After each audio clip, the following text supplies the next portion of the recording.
السلام علیکم ناظرین، پاکستان 76 نیوز کے ساتھ میں ہوں فرا شاہد۔ خبر شامل کرتے ہیں ہمارے بیروچی غلام نبی کی رپورٹ کے مطابق رجسٹرار سپریم کورٹ نے نئے چیف جسٹس کے لیے 3 نام پارلیمانی کمیٹی کو بھجوا دیے۔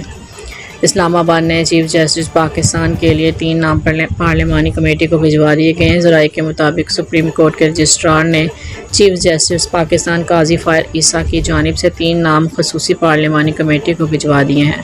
ذرائع کا کہنا ہے کہ وزارت قانون کی جانب سے رجسٹرار سپریم کورٹ کو خط لکھا گیا تھا جس میں 3 سینئر ترین ججوں کے نام نئے چیف جسٹس کے لیے مانگے گئے تھے۔ 26ویں آئینی ترمیم کے نفاذ کے بعد نئے چیف جسٹس کے تقرر کے لیے پارلیمانی کمیٹی کا اجلاس آج ہوگا اور نئے چیف جسٹس کی تقرری موجودہ چیف جسٹس قاضی فائر عیسیٰ کی ریٹائرمنٹ میں سے 3 روز قبل کی جائے گی۔ چیف جسٹس قاضی فائر عیسیٰ ریٹائرمنٹ سے قبل چیمبر ورک پر چلے گئے ہیں جہاں وہ ان دنوں فیصلے لکھیں گے۔